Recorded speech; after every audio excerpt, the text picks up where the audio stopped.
Bab 1953. Di bawah fluktuasi seperti itu, seluruh ruang di sekitarnya menjadi agak tidak stabil. Pada saat yang sama, 4 tetes esensi darah meledak menjadi cahaya yang menyilaukan. Chen Ye berdiri diam, memikirkan cara melarikan diri. Sangat tidak mungkin untuk menyerah sampai saat-saat terakhir. Dia melihat ke atas dan melihat sekeliling, dan menemukan bahwa ada jurang yang berjarak 1000 meter darinya. Meskipun dia tidak tahu apa yang ada di bawah tebing, ini adalah satu-satunya kesempatannya untuk bertahan hidup. Pembentukan pembangkit tenaga listrik kuil jiwa telah mulai terbentuk secara bertahap, dan bahkan ada guntur di atas kepala Chen Ye. Awannya padat, dan selama formasi selesai, guntur akan jatuh. Chen Ye mengepalkan pedang busuk binatang itu, formasi belum selesai, dan masih ada beberapa titik lemah. Dia mengangkat pedang busuk binatang itu dengan susah payah, niat pedang abadi meletus, dan dengan paksa menahan rasa sakit yang parah di tubuhnya. Lukanya, yang akan sembuh perlahan, terbuka lagi. Darah dan air tidak mengalir keluar seperti uang. Pada saat ini, Chen Ye telah menjadi manusia berdarah, tetapi sekarang dia tidak bisa mengendalikan begitu banyak. Ledakan. Sebuah pedang jatuh, dan sebuah celah muncul di formasi besar yang akan segera terbentuk.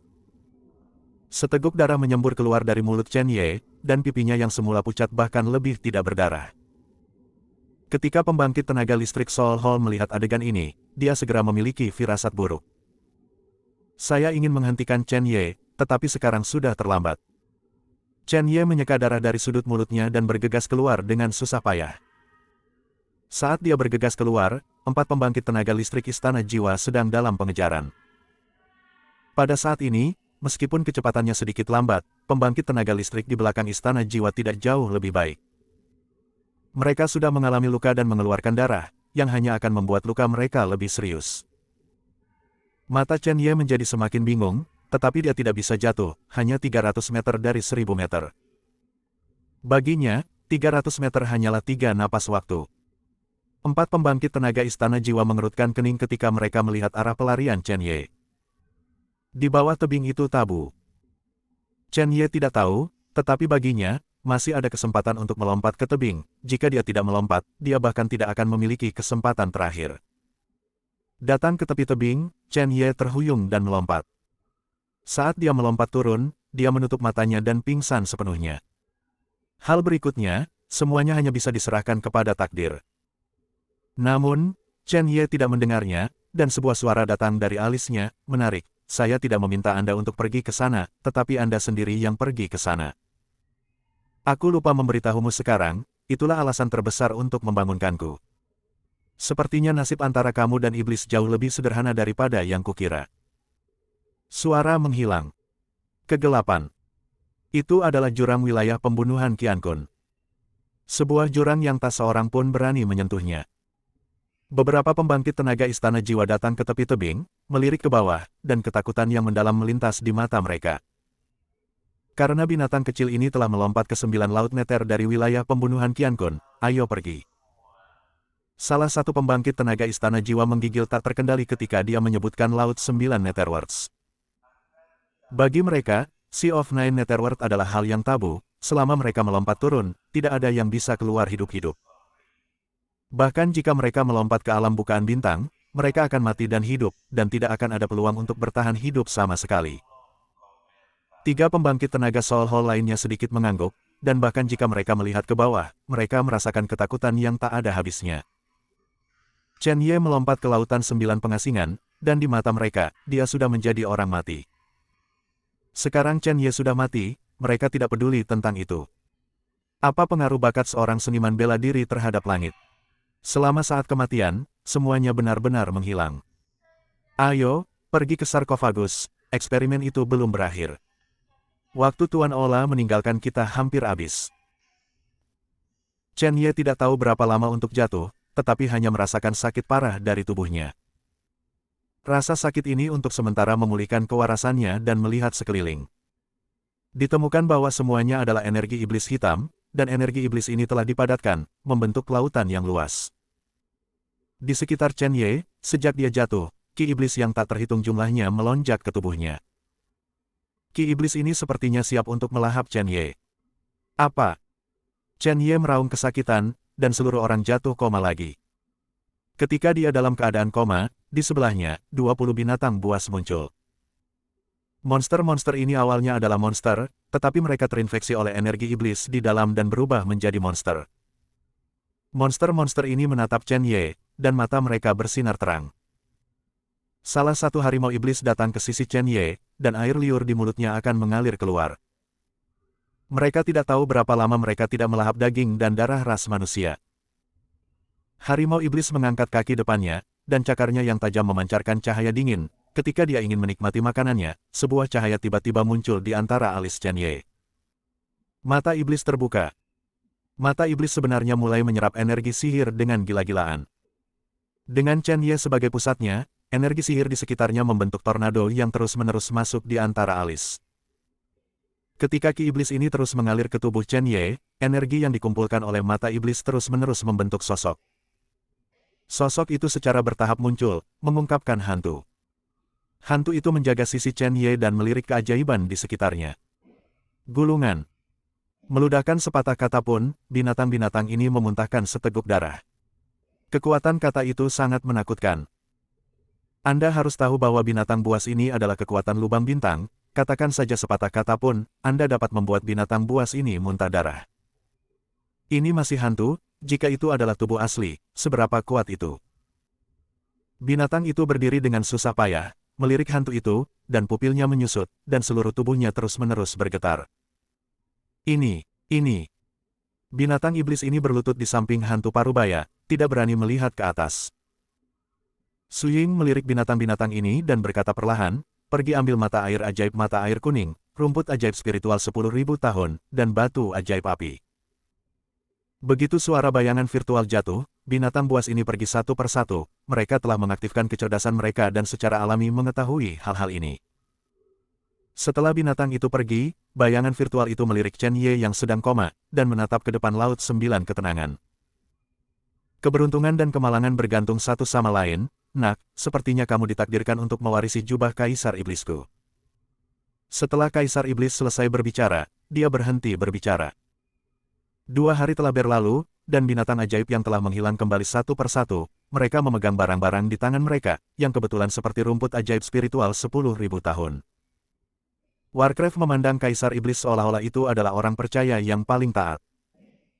Kaisar Iblis mengambil barang-barang ini di tangannya, menyapu matanya, dan binatang buas yang tersisa ketakutan.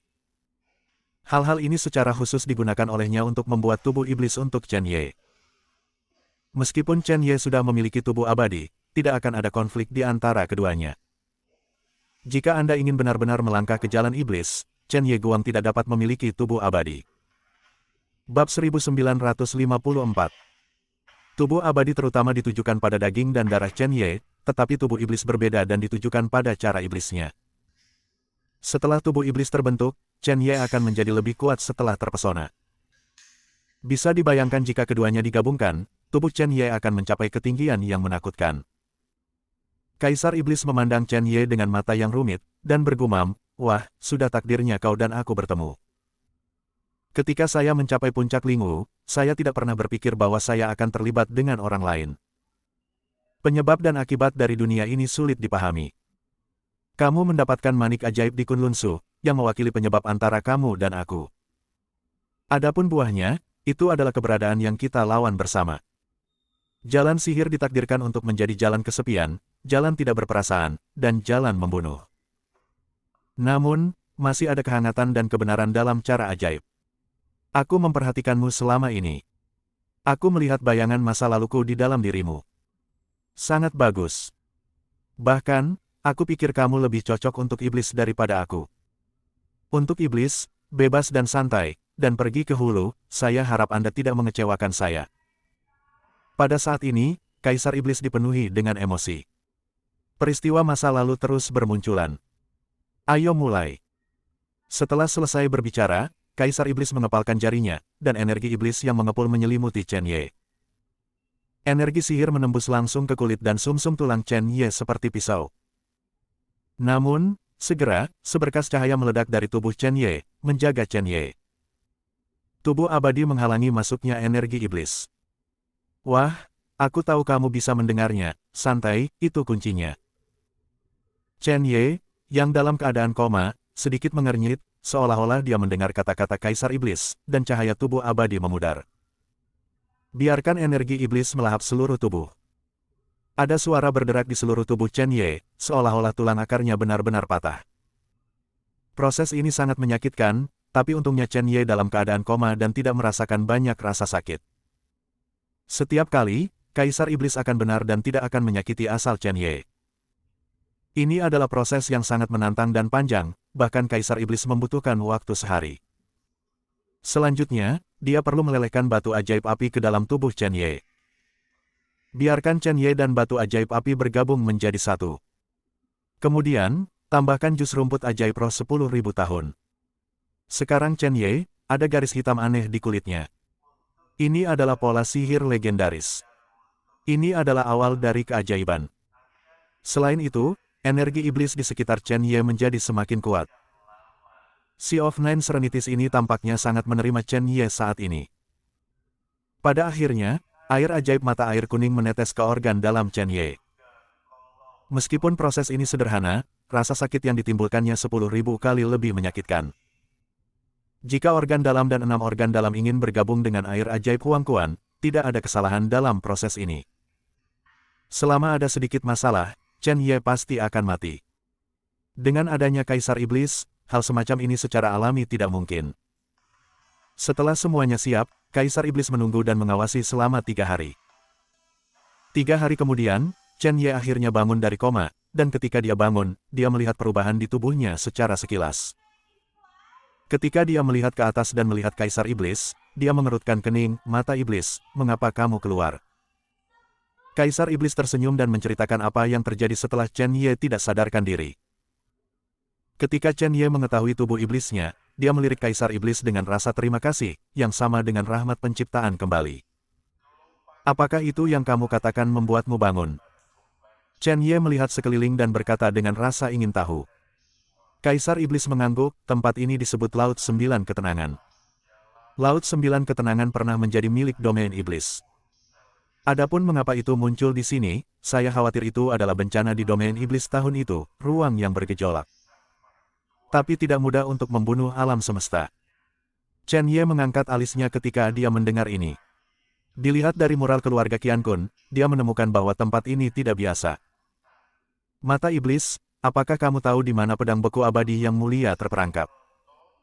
Mata iblis melihat dalam-dalam ke sekeliling dan berkata, masalah ini tidak mendesak. Karena kita telah datang ke Laut 9 Ketenangan, ada beberapa hal yang harus kita lakukan. Iblis hanyalah permulaan. Ini hanya kesempatan kecil, kesempatan sebenarnya tidak ada di sini, kamu ikut denganku. Setelah Kaisar Iblis selesai berbicara, dia membawa Chen Ye dan terbang ke depan. Chen Ye mengikuti dengan cermat. Saya tidak tahu berapa lama, Chen Ye merasa bahwa energi iblis menjadi semakin kuat, dan itu menjadi semakin menakutkan. Dia menemukan bahwa segala sesuatu di sekitarnya telah benar-benar berubah. Ini seperti berada dalam fantasi. Dan lingkungan ini ternyata menjadi tulang belulang jutaan orang. Tanpa tulang. Langit berdarah. Tempat ini tampaknya menjadi jurang tak berujung dari tanah yang sangat yin di dunia. Angin geng menari dengan liar, darah membeku, dan suara tangisan hantu dan serigala melolong datang dari bagian terdalam. Tidak hanya itu, dia juga bisa merasakan jejak niat tombak. Tombak itu seperti naga, menusuk tubuh Chen Ye, mencoba menghentikannya untuk terus mendekat. Chen Ye tidak menghentikan niat tombak menembus tubuhnya, tetapi menggunakan niat tombak di sekitarnya untuk merasakannya. Segera, Chen Ye merasakan sesuatu, dan dia menyapu ke arah pemakaman reinkarnasi.